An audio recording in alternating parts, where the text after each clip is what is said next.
Hello বন্ধুরা, তোমাদের সবাইকে জানাই নতুন বছরের শুভেচ্ছা আর অভিনন্দন।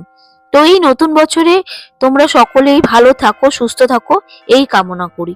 আর আমার প্রত্যেকটা ভিডিও দেখতে থাকো, এটা আমি তোমাদের কাছে রিকোয়েস্ট করছি। যারা এখনো পর্যন্ত চ্যানেলটা সাবস্ক্রাইব করোনি তারা কিন্তু সাবস্ক্রাইব করতে ভুলো না।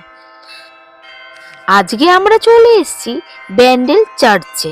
তো চলো তোমাদের সাথে এই চার্চ সম্পর্কে কিছু তথ্য শেয়ার করি। 1599 সাল নাগাদ হুগলি নদীর তীরে এক জায়গায় এক ছোট উপনিবেশ গড়ে তুলল পর্তুগিজরা, আর সেখানেই একটা গির্জা তৈরি করলো উপাসনার জন্য। চলছিল বেশ, কিন্তু পর্তুগিজদের লুটপাট ইত্যাদির জন্য মোগলরা বেশ অসন্তুষ্ট ছিল। সেই সব কারণে সম্রাট শাহজাহান হুগলির পর্তুগিজ কলোনি আক্রমণ করলেন। যুদ্ধে পর্তুগিজরা চূড়ান্তভাবে পরাজিত হলো। বহু পর্তুগিজ ও স্থানীয় ধর্মান্তরিত খ্রিস্টানও মারা পড়ে এবং সেই সঙ্গে পর্তুগিজদের কেল্লা ও গির্জা ভেঙে দেয় মোগলরা। ইতিমধ্যে ঘটল এক অলৌকিক ঘটনা।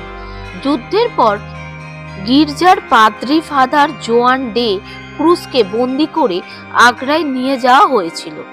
সেখানে তাকে মৃত্যুদণ্ড দিয়ে এক মত্ত হাতির সামনে ফেলে দেওয়া হয়। কিন্তু আশ্চর্যের ঘটনা, সেই মত্ত হাতি ফাদারকে পায়ে না পিষে সুরে করে নিজের পিঠে বসিয়ে নিল। এই অলৌকিক দৃশ্য দেখে সম্রাট শাহজাহান ফাদার ও তার সঙ্গী সাথীদের মুক্তি তো দিলই, সঙ্গে বিশাল জমিও দান করলেন নতুন গির্জা তৈরি করার জন্য। নতুন গির্জা তৈরির কাজ তখনও শেষ পর্যায়ে।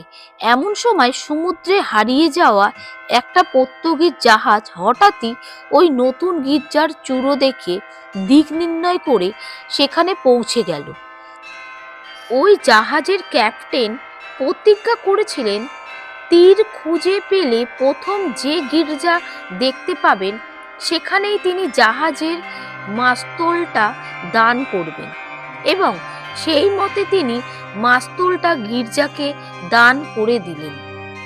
আর পর্তুগিজ ভাষায় ব্যান্ডেল শব্দের অর্থ যেহেতু মাস্তুল, তাই ওই গির্জা এবং সেই সূত্রে জায়গাটার নামও হয়ে গেল ব্যান্ডেল। ব্যান্ডেল চার্চে আজও রয়েছে সেই পুরনো মাস্তুলটা। কেউ কেউ অবশ্যই বলেন ব্যান্ডেল শব্দের অর্থ যেখানে অনেক বিদেশি বসবাস করেন, কাজেই মাস্তুলের জন্য নয়, উপনিবেশ হওয়ায় অনেক বিদেশি থাকতেন বলেই ব্যান্ডেল নাম হয়েছে জায়গাটা।